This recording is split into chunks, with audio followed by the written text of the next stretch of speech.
ನಮಸ್ತೆ, ಬನ್ನಿ ಇವತ್ತು ನಾವು ಹೋಟೆಲ್ ಶೈಲಿಯಲ್ಲಿ ಬ್ರೆಡ್ ಪುಲಾವನ್ನು ಹೇಗೆ ಮಾಡೋದು ಅಂತ ನೋಡೋಣ.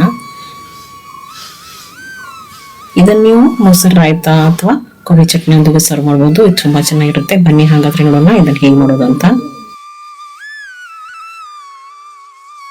ಇದಕ್ಕಾಗಿ ನಾನು ತಗೋತಾ ಇದ್ದೀನಿ ಸುಮಾರು 1 ಕಪ್ ಅಷ್ಟು ಅಕ್ಕಿ. ನೀವು ಇಲ್ಲಿ ಯಾವ್ದಾದ್ರು ಅಕ್ಕಿ ಅಂತ ಹೊಡ್ಕೊಬಹುದು. ಇದನ್ನ 2 ಸರ್ತಿ ತೊಳೆದ್ಬಿಟ್ಟು ಇದನ್ನು ಸುಮಾರು ಒಂದು ಅರ್ಧ ಗಂಟೆ ಆದ್ರೂ ನೆನೆಯಕ್ಕೆ ಬಿಟ್ಬಿಡಿ. ಬನ್ನಿ ಇದಕ್ಕೊಂದು ಮಸಾಲೆ ರೆಡಿ ಮಾಡ್ಕೊಳ್ಳೋಣ.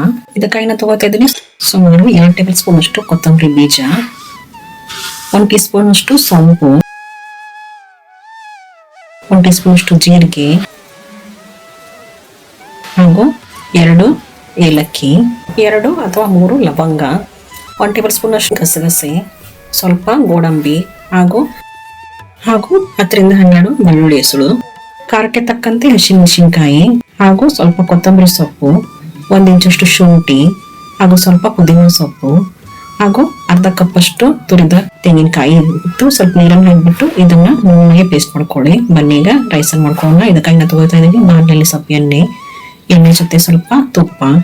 ಎಣ್ಣೆ ತುಪ್ಪಕ್ಕಾದ್ಮೇಲೆ ಇದಕ್ಕೆ ಜೀರಿಗೆ ಹಾಕಿ, ಆಮೇಲೆ ಸ್ವಲ್ಪ ಸೋಂಪು, 1 ಪಲಾವ್ ಎಲೆ, 1 ದೊಡ್ಡ ಗಾತ್ರದ ಕೈ ಏಲಕ್ಕಿ, ಸ್ವಲ್ಪ ಚಕ್ಕೆ, 2ರಿಂದ 3 ಚಕ್ರ ಮೊಗ್ಗು, 1ರಿಂದ 2 ಮರಾಠಿ ಮೊಗ್ಗು ಹಾಗೂ ಸ್ವಲ್ಪ ಕಲ್ಲುಹೂವು ಹಾಗೂ ಸ್ವಲ್ಪ ಕರಿಬೇವಿನ ಸೊಪ್ಪು, ಸಣ್ಣಗೆ ಹೆಚ್ಚಿರುವ 1 ಚಿಕ್ಕ ಗಾತ್ರದ ಈರುಳ್ಳಿ ಇದೆಲ್ಲ ಹಾಕಿಬಿಟ್ಟು ಈರುಳ್ಳಿ ಟ್ರಾನ್ಸ್ಪರೆಂಟ್ ಆಗೋವರೆಗೂ ಹುರ್ಕೊಳ್ಳಿ. ಆಮೇಲೆ ಇದಕ್ಕೆ ನಾವು ಸ್ವಲ್ಪ ತರಕಾರಿಗಳನ್ನು ಹಾಕೋಣ. ತರಕಾರಿಯಲ್ಲಿ ಹಸಿ ಬಟಾಣಿ ಹಾಗೂ ಹೂಕೋಸು, ಸ್ವಲ್ಪ ಕ್ಯಾರೆಟ್ ಇದನ್ನೆಲ್ಲ ಹಾಕೊಂಡು ಇದನ್ನ ಸರಿಯಾಗಿ ಬಾಡಿಸ್ಕೊಳ್ಳಿ. ಆಮೇಲೆ ಇದಕ್ಕೆ ನಾವು ಮಾಡಿಟ್ಟಿರೋ ಮಸಾಲೆಯನ್ನು ಹಾಕೋಬೇಕು. ಇದಕ್ಕೆ ಎಣ್ಣೆ ಬಿಡೋದನ್ನು ಸರಿಯಾಗಿ ಬಾಡಿಸ್ಕೊಂಡು ಇದಕ್ಕೆ ಸ್ವಲ್ಪ ಕಸೂರಿ ಮೇಥಿ ಇದನ್ನ ಹಾಕೊಂಡು ಸರಿಯಾಗಿ ಮಿಕ್ಸ್ ಮಾಡ್ಕೊಳ್ಳಿ. ಆಮೇಲೆ ಇದಕ್ಕೆ ನಾವು ಹಾಕೋಣ ನಾವು ನೆನೆಸಿಟ್ಟಿರುವ ಅಕ್ಕಿ ಇದನ್ನ ಸ್ವಲ್ಪ ಬಾಡಿಸ್ಕೊಂಡು ಇದಕ್ಕೆ ಸುಮಾರು 2 ಕಪ್ ಅಷ್ಟು ನೀರನ್ನು ಹಾಕೊಳ್ಳಿ. ಆಮೇಲೆ ರುಚಿಗೆ ತಕ್ಕಷ್ಟು ಉಪ್ಪನ್ನು ಹಾಕೊಂಡು ಇದನ್ನು ಮುಚ್ಚಿ ಇದನ್ನ ಕುದಿಯಕ್ಕೆ ಬಿಟ್ಬಿಡಿ. ಇದನ್ನ ಹೊರಗಡೆನೆ ಮಾಡ್ತಾ ಇರೋದ್ರಿಂದ ಇದಕ್ಕೆ ನೀರು ಹೆಚ್ಚು ಕಮ್ಮಿ ಆಗುತ್ತೆ. ಅದನ್ನ ನೀವು ನೋಡ್ಕೊಂಡು ನೀರು ಇನ್ನೂ ಸ್ವಲ್ಪ ಹಾಕಿಬಿಟ್ಟು ಅನ್ನ ಮಾಡ್ಕೊಳ್ಳಿ.